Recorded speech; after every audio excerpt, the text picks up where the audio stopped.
You can easily win 99% of your fights in Rust with minimum effort if you just learn the fundamentals of fighting. And the tips I give you will immediately take you levels ahead of everyone else. These are the fundamentals that separate average players from great ones. So in this video, I'm gonna give you 15 pro tips to help you win more fights in Rust and take your game sense to the next level. But first, make sure to hit that like button below, subscribe to the channel and check out Rust Clash. Rust Clash is a platform in the Rust community, known for their case battles and a bunch of different game modes where you can face off against other players in intense PvP openings. They also have a bunch of different game modes like Tiles, Plinko, Mines, Crash and the Classic Upgrader, each with their own style and pacing. Whether you're uncovering tiles, watching the multiplier climb, or chasing a 10,000x Plinko ball, there's always action. And now, let's get back to the video. If you like playing with a double barrel, I'm sure you're not using it correctly. Let me explain. As you know, there are several types of ammo in the game, and as many people think, if you headshot your opponent, you'll cause double damage. But in Rust, this only applies to normal bullets. For example, take a look at the default bow. As you can see, it deals 50 damage, which means it should be a one-shot to the head. But that's not true. It turns out that for any arrows, the multiplier is only 1.5 instead of 2x. But what about the shotgun shells? Its multiplier is even smaller, only 1.25x. And for some reason, there is no multiplier at all for incendiary shells. This means that when shooting with a shotgun, it's useless to aim at the head.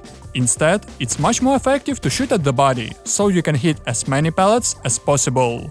This is the best way to use any shotgun in Rust. Now, let me tell you more about arrows. Let's begin with the bone arrow. It has the lowest damage and the lowest velocity. However, thanks to its wide tip, it's much easier to hit an enemy with it. That's why, if you're a beginner, it's best to use bone arrows to hit your enemies more often. Next, we have a default arrow. It has good damage, average speed, and is the easiest and cheapest to craft. To hit an enemy that is far away, you should always aim slightly higher, no matter what arrow you're using. Next, we have high velocity arrows, that for some reason no one uses, which is a shame. Yes, they deal slightly less damage than a default arrow, plus you need a first workbench to craft them, but they fly as fast as a bullet.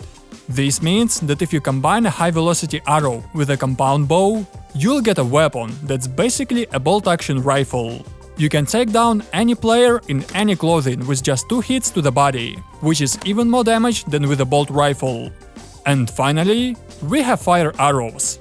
This type of arrows is best used with a crossbow, because that way you will deal maximum damage.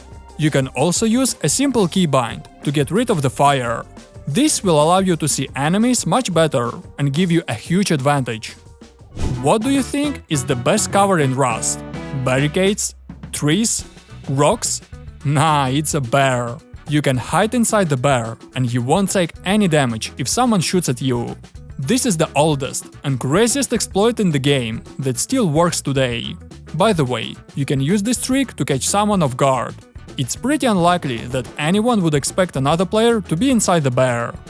This barricade trick will definitely take your gameplay to the next level and give you a huge advantage over other players in PvP.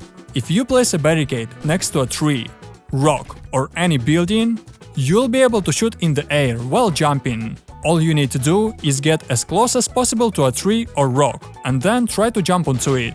That way, you'll be able to shoot a couple of times while in the air.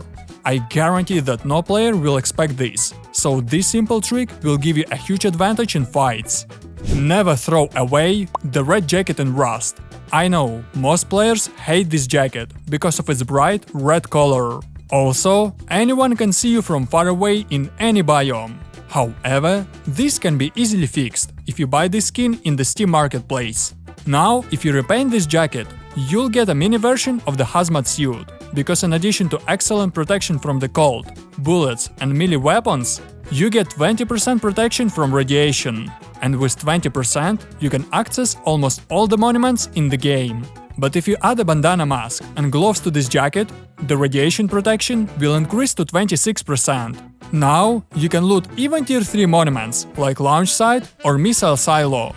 Did you know that a bandage can not only stop bleeding but also reduce poisoning? This means that you can safely eat pickles or raw meat if you need calories. And even if you get poisoned, you can use 3 bandages to get rid of the poisoning. By the way, if your mouse has side buttons, be sure to use this keybind to make your life a lot easier. This keybind will allow you to craft bandages without opening the crafting menu, just by pressing a button. This simple trick will help you in a high-intensity fight, when you don't have time to open your inventory and you run out of bandages. Here are a few more useful keybinds that will take your gameplay to the next level. First, we have a zoom keybind. All it does is change your FOV, allowing you to see better at long distances. Next, we have a combat lock keybind. By pressing the F2 button, you will immediately open the console with the combat lock command, which will allow you to see whether you hit your enemy or not, how much HP he has left, and how far away he is. Next, we have a keybind that cleans up your RAM. If you're having issues with the game freezing or stuttering, just press the button and it will clean up your memory, which will boost your FPS and get rid of stutters. I'll leave all the keybinds and commands in the description below, so you can easily copy them. Now, let me show you how to find the best sensitivity and DPI for you. The easiest way to do this is to transfer the sensitivity from another game using online tools. To do this, just type transfer sensitivity between games in the search bar and open any website.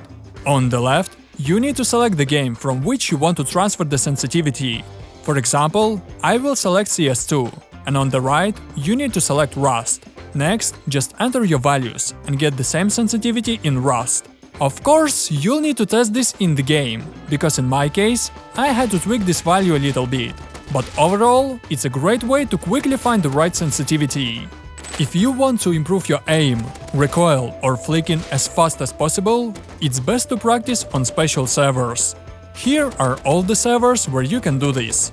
These servers offer a ton of different modes, where you can train with both bots and other players. I will also leave all the info about the servers in the description below, so you don't have to search for them. If you can't control the recoil, let me show you how to quickly fix it. First, go to the R2 aim training and select aim flow mode.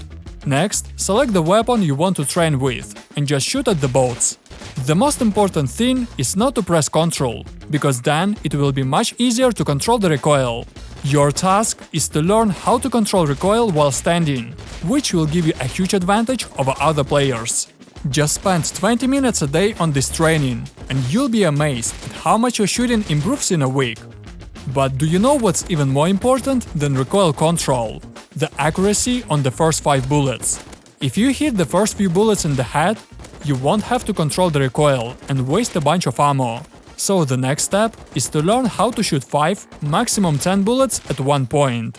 Go to the UKNGG and just shoot 5 bullets, but try to shoot at one point. Next, increase the number of bullets and also try to shoot at one point.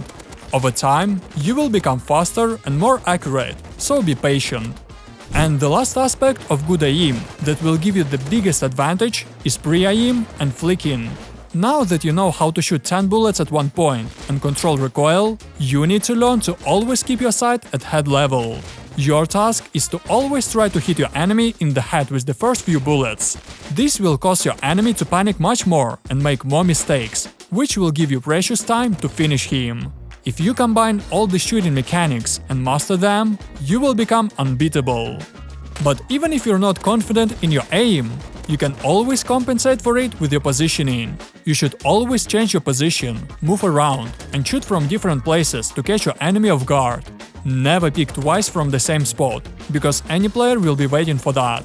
Sometimes it's much better to run away and spend a few minutes going around the battlefield to get behind the enemy. You should always keep a cool head and analyze the situation around you. That way you will win most of your fights.